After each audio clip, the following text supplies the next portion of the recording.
A man fired more than 100 rounds at sheriff's deputies early Sunday, killing one and injuring four others, before being fatally shot himself in what authorities called an ambush. January 1, Denver, AP. Authorities in suburban Denver were investigating what led a 37-year-old man to fire more than 100 rounds in his apartment on sheriff's deputies, killing one and injuring four others. Two civilians were also injured. The Douglas County coroner identified the suspect as Matthew Reel.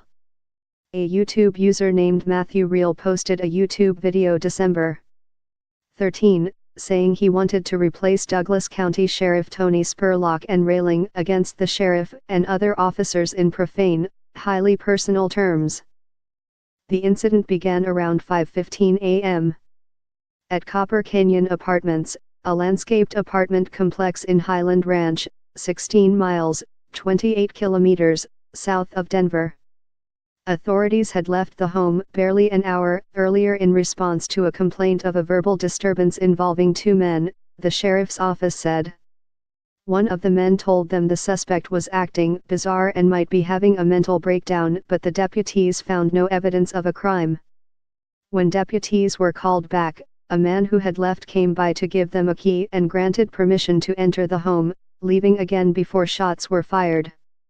Caption close. The suspect was just making a ton of noise and annoying everyone around him, Spurlock said. Spurlock said deputies came under fire almost immediately and were shot very quickly after entering the apartment and trying to talk with the suspect, who was holed up inside a bedroom. They all went down almost within seconds of each other, so it was more of an ambush type of attack on our officers, Spurlock said.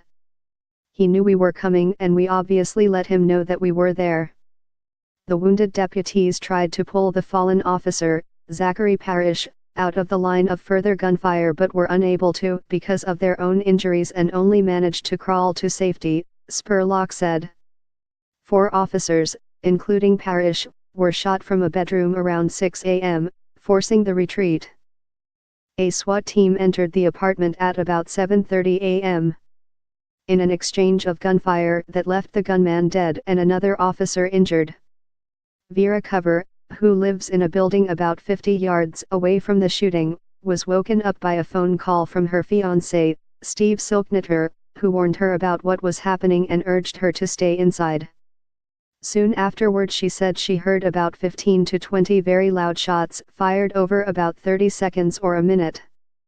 She sat on the couch with her cats and called Silknitter back before turning on the television to try to find out more about what was happening. I couldn't believe this was happening in our backyard, she said. Silknitter heard the shots fired too, but from about a half-mile away, stopped at a police roadblock as he tried to get back home from work. Then he said he saw police in tactical gear speed past him in a pickup truck. Silknitter said he lived 2 miles, 3 kilometers, away from the movie theater in Aurora, Colorado, where 12 people were killed in a shooting in 2012. He said he never would have expected anything like this in his apartment complex, where the only noise you might normally hear is children running around upstairs.